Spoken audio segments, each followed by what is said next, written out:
So guys ఇప్పుడే first half అయింది. First half అయితే నాకు ఎవరు మీకు చెప్పరు లైక్ చేయండి అనేసి లైక్ చేస్తేనే పరిగెడుతుంది వీడియో, ఓకేనా? కామెంట్ చేస్తే ఇంకొంచెం పరిగెడుతుంది. సో మనం సంగం సర్త్ థియేటర్కి అయితే వెళ్తున్నాం. సో సెకండ్ షోకి నైట్ 10 o'clock షో. ఇప్పుడు ఆల్మోస్ట్ 9:45 అయ్యింది టైము. మీరు సంగం సర్త్ థియేటర్, ఇది ఓన్లీ నైట్ విజన్ స్పెట్స్ మాత్రమే, స్టైల్ కాదు. సో ఇది తీసేస్తే థియేటర్లో మూవీ చూడాలి. మూవీ ఎలా ఉన్నది ఏంటి అని మాట్లాడుకుందాం. మన బ్యాక్ సైడ్ ఉంది థియేటర్. ఇప్పటివరకు ఎవరైతే ఛానల్ సబ్స్క్రైబ్ చేసుకోవాలో సబ్స్క్రైబ్ చేసుకోండి. సో కొత్తగా వచ్చిన వాళ్ళకి నా కోసం తెలియాలనేసి అంటే ఒకసారి ఛానల్ లోపలికి వెళ్ళి చూడండి. వీడియోలోకి అయితే వెళ్ళిపోదాం.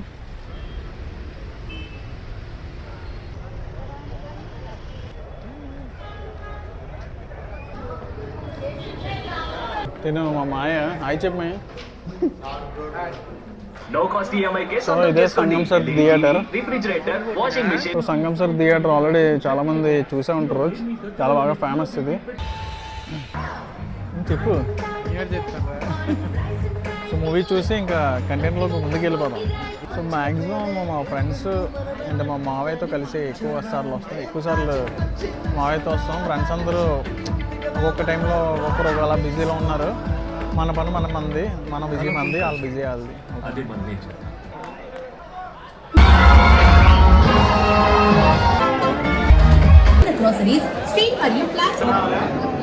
సో గైస్ ఇప్పుడే ఫస్ట్ హాఫ్ అయింది. ఫస్ట్ హాఫ్ అయితే నాకు బాగా అనిపించింది. సో సెకండ్ హాఫ్ చూడాలి. ఫస్ట్ హాఫ్లో ఏదైతే అనుకున్నామో సో అలాగే వచ్చింది. బట్ ట్విస్ట్ ఏంటంటే అది సెకండ్ హాఫ్లో చూద్దాం ఏంటనేసి అని. సో కొంచెం ఎక్సైట్మెంట్తో ఉన్నాను, అసలు ఏంటి మూమెంట్ ముందు అనేసి అని. సో ఎప్పుడో శంకర్ దాదా జిందాబాద్ ఆ సినిమా అయితే చూశానండి. ఆ తర్వాత మళ్ళీ ఇదే చూడడం, చిరు గారిని ఆ హెయిర్ స్టైల్ అవన్నీనా. సో మధ్యలో చాలా సినిమాలు వచ్చాయి కానీ అంత సాటిస్ఫై అవ్వలేదు. కానీ ఇదైతే కొంచెం లుక్స్ అది పరంగా బాగుంది. సో సెకండ్ హాఫ్ స్టోరీ కొంచెం మొదలవుతుంది. సో అయిపోయాక మళ్ళీ మాట్లాడుకుందాం. First day second show house full. మిడ్నైట్లో ఇప్పుడు రివ్యూ చేద్దాం. సో చిరంజీవి గారి మూవీ అయితే జస్ట్ ఇప్పుడే చూశానండి టోటల్గా. సో చూసి వచ్చేదారిలో రివ్యూ ఇచ్చాను, బట్ అది కొంచెం డిలే అయింది. సో ఇప్పుడు రివ్యూ ఇద్దాం. మూవీ అయితే నాకు బాగా అనిపించింది. బట్ నేను ఇంట్లోకి వెళ్ళి చెప్పచ్చు, కానీ అమ్మ వాళ్ళు పడుకొని ఉన్నారు. సో ఇంకా మూవీ విషయానికి వస్తే ఇప్పుడున్న జనరేషన్కి చిరంజీవి గారి యాక్టింగ్ తెలీదు అని అన్న వాళ్ళకి ఈ మూవీ చూడొచ్చు. అండ్ నేను ఆల్రెడీ శంకర్ దా జిందాబాద్ ఆ టైంలో నేను చూశాను. ఎవరైతే ఆ జనరేషన్ అంటే మా నాన్నగారు ఆ జనరేషన్లో ఉంటారు కదా, సో వాళ్ళకైతే బాగా నచ్చుతుంది మూవీ. అండ్ క్లాస్ ఆడియన్స్కి అండ్ మాస్ ఆడియన్స్కి చాలా బాగుంటుంది, ఫ్యామిలీ ఎంటర్టైనర్. అండ్ ఇంకోటి ఏంటంటే కొంచెం స్లోగా ఉన్నది. వెంకటేష్ గారు వచ్చారు కదా, అప్పటి నుంచి ఇంకొంచెం హైప్ ఉంది మూవీకి, కొంచెం ఎంటర్టైన్మెంట్గా ఉన్నది. సో ఇప్పటి వరకు ఏదో మిస్ అవుతుంది అనే టైంలో వెంకటేష్ గారు వచ్చారు. అప్పటి నుంచి మూవీ ఇంకా నడిపించుకొని తీసుకెళ్లారు. బాగుంది మూవీ. సో కంటెంట్ ఇంకా స్క్రిప్ట్ అన్నీ మీకు చెప్పనవసరం లేదు. యాక్చువల్గా స్టోరీ చాలా స్మాల్ స్టోరీ. అది క్లైమాక్స్లో ట్విస్ట్ ఉంటుంది.